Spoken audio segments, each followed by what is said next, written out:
Here's an overview of the application you're going to build, test, and deploy using continuous delivery. It's similar to the one mentioned before. The front end is exposed to the internet and talks to the back end in order to complete the requests. You'll have two services, each with their own set of pods and running on a single cluster. To continuously deliver application updates to users, you need an automated process that reliably builds, tests, and updates your software. Code changes should automatically flow through a pipeline that includes artifact creation, unit testing, functional testing, and production rollout. In some cases, you want a code update to apply to only a subset of your users so that it is exercised realistically before you push it to your entire user base. If one of these Canary releases proves unsatisfactory, your automated procedure must be able to quickly roll back the software changes. In a continuous delivery pipeline using Cloud Build, Spinnaker, and Kubernetes Engine, you can create an app with a Git tag, push it to the Git repository in Cloud Source Repository, and configure it to trigger Cloud Build when changes to code occur using a change in the Git tag. You configure Cloud Build to detect new Git tag changes, execute a build to your specifications, and produce artifacts such as Docker images, run unit tests, and push images to Spinnaker for deployment. Cloud Build can import source code from a variety of repositories or cloud storage spaces, execute a build to your specifications, and produce artifacts such as Docker images or Java archives. You can write a build config to provide instructions to Cloud Build on what tasks to perform. You can configure builds to fetch dependencies, run unit tests, perform static analyses, and integrate tests and create artifacts with build tools such as Docker, Gradle, Maven, Bazel, and Gulp. Cloud Build executes your build as a series of build steps where each build step is run in a Docker container.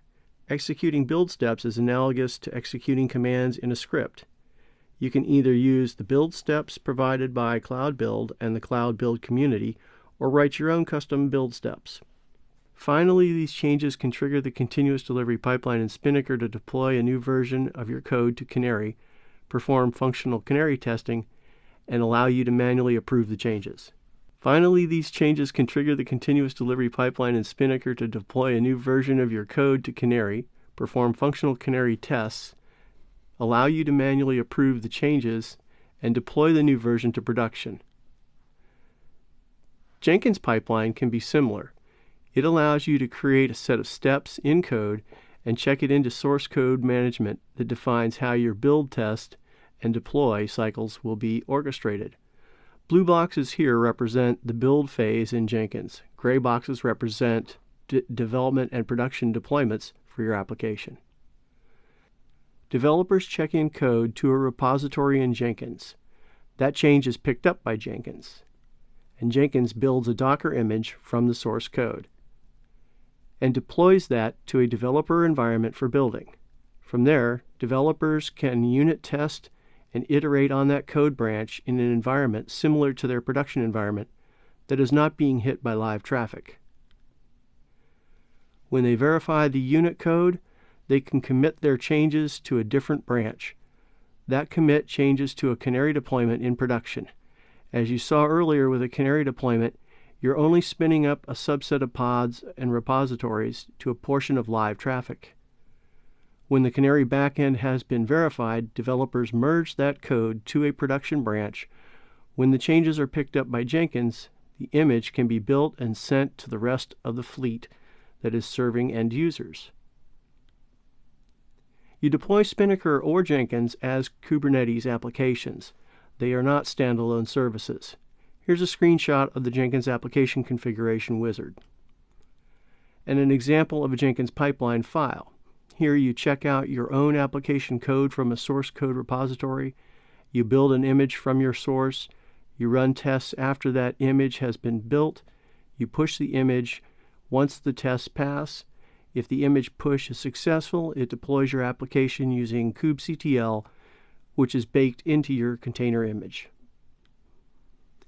Here's what it looks like when a pipeline is configured and it's been run a few times. You can see the different stages that have been set up. It tells you how long each stage is, which is interesting for figuring out where you can optimize your time for deployment, but also gives you very clear output on which stages have passed and gives you an easy way to get to your logs for each stage. You'll stage a portion of your live release to a Canary deployment for first user testing. The configuration on the left is your service. The configuration in the middle is for your production deployment, and the configuration on the right is for your Canary deployment. Notice that they all use the same labels. The only difference here for deployment and Canary is the number of replicas. In the case of the production configuration, there are 90 replicas, and in the case of the Canary, there are 10 replicas. Canaries can be run at various levels of sophistication. An example of maturity progression can be found on the blog post under an article called Introducing Kayenta, an Open Automated Canary Analysis Tool from Google and Netflix. With deploying to Canary, you use the same labels across the deployments. In this case, you use Awesome Stuff, App Label, and Front End Role Label to the service for your front end. But to distinguish your production from Canary, you also have an environment label that says Prod and Staging. So then you can change the prod and staging capacity so that it has only 90% of your traffic going to production and only 10% of your traffic going to staging. That's how you define how much traffic goes between prod and staging for a Canary deployment. Now you've seen an overview of how to set up continuous deployment in Kubernetes using Spinnaker and Jenkins. Next, you'll go through the lab that covers all the details.